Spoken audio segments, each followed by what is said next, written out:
YSR 9 news కి స్వాగతం. జనగామ జిల్లాలో కలెక్టరేట్ను సందర్శించి మొత్తం కలెక్టర్ ప్రభుత్వ అధికారిని ప్రభుత్వ ఉద్యోగిని పేరున ప్రత్యక్షంగా కలిసి తీన్మార్ మల్లన్న గారికి మొదటి ప్రాధాన్యత ఓటు వేసి గెలిపించాలని ప్రచారం చేశారు. అదేవిధంగా జనగామలోని లైబ్రరీలో వివిధ పోటీ పరీక్షల కోసం ఉద్యోగాల కోసం చదువుతున్నటువంటి విద్యార్థులను కలిసి తీన్మార్ మల్లన్న గారికి మొదటి ప్రాధాన్యత ఓటు వేయవలసిందిగా కోరడం జరిగింది.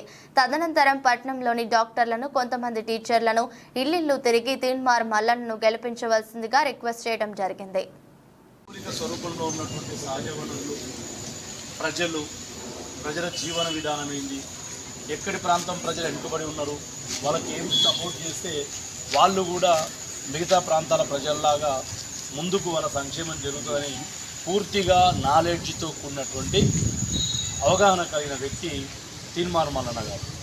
మీకు తెలుసు, వారు టీవీ ఛానల్ పెట్టి కూడా రోజు పొద్దున 7:30 నుంచి 9:30, 10 గంటల వరకు కూడా తన స్టూడియోకి ఎవరైనా ధరణి వల్ల మా భూమి కనబడడం లేదని ఒకరొస్తారు, వెంటనే ఎంఆర్ఓకు, ఆర్డీఓకు, కలెక్టర్కు ఆ స్థాయి పరిష్కరించే వ్యక్తికి ఆయన ఫోన్ చేస్తాడు.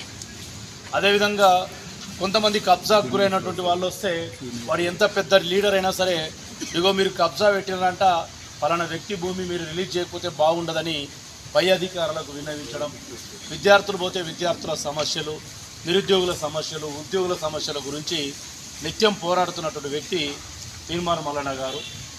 మరి అటువంటి వ్యక్తికి ఉన్నటువంటి క్వాలిఫికేషన్స్ ఇవి కాకుండా ఒక అడ్వాంటేజ్ ఉంది. తీన్మార్ మల్లన్న మనం గెలిపించుకుంటే ఏం అడ్వాంటేజ్? తీన్మార్ మల్లన్న గెలిపించుకుంటే మనకున్న ఒక అదన ప్రయోజనం ఏంటి చెప్పండి? కాంగ్రెస్ పార్టీ నిల్చోబెట్టిన అభ్యర్థి. కాంగ్రెస్ పార్టీ ప్రస్తుత పొజిషన్ ఏంటి? లీడింగ్ పార్టీ, అంటే అది రూలింగ్ పార్టీ అనాలి.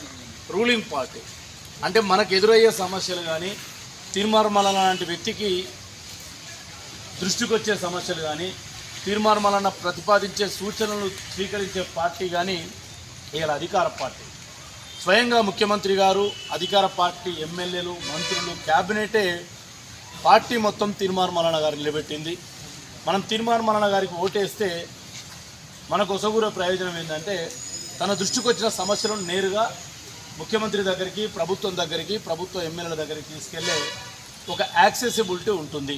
ఉండదా? డెఫినెట్గా ఆయనకే ఉంటుంది కదా. కాబట్టి ఒక్కసారి ఆలోచన చేయండి. మీరు ఓటేస్తారు, ఓటేసేటప్పుడు ఏమనుకుంటారమ్మా? మనం వేసే ఓటు వ్యక్తి గెలవాలి అని అనుకుంటాం కదా. డెఫినెట్లీ తీన్మార్ మల్లన్న గారికి వేస్తే మీకు ఉద్యోగాల నోటిఫికేషన్లు వస్తాయి. వచ్చిన నోటిఫికేషన్లు సకాలంలో పరీక్షలు నిర్వహించబడతాయి, సక్రమంగా పరీక్షలు నిర్వహించబడతాయి. ఫలితాలు వెలువడిన వెంబడే నియామకాలు కూడా సక్రమంగా సకాలంలో ఇప్పించే బాధ్యత తీన్మార్ మల్లన్న గారు చేస్తారు. ఇంకొకటి నేను మీకు భరోసా ఇస్తున్న వారి తరఫున, తీన్మార్ మల్లన్న గారు ఎప్పుడు కూడా తన సహజత్వాన్ని కోల్పోరు. ఏంటి ఆయనకున్న సహజత్వం? ప్రశ్నించే గొంతుక, ప్రశ్నించే తత్వం. ఆ ప్రశ్నించే తత్వాన్ని వారు కోల్పోరు. కాబట్టి డెఫినెట్గా ఎవరు అధికారంలో ఉన్నా వారు ప్రశ్నిస్తూనే ఉంటారు. కాబట్టి మీరు మీ అమూల్యమైన ఓటును తీన్మార్ మల్లన్న గారికి వేయాలి. మీతో పాటు మీ ఫ్రెండ్స్ అంతా ఆల్మోస్ట్ గ్రాడ్యుయేట్స్ ఉంటారు, వాళ్ళకి చెప్పండి.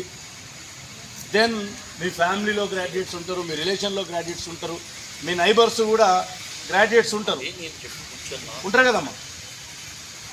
కాబట్టి తీన్మార్ మల్లన్న గారు ఉన్నటువంటి క్వాలిఫికేషన్స్ అవి, ప్లస్ ఆయన ఎన్నుకుంటే మనకు ఒసగూరే ప్రయోజనాలు కూడా నేను మీకు తెలియజేశాను.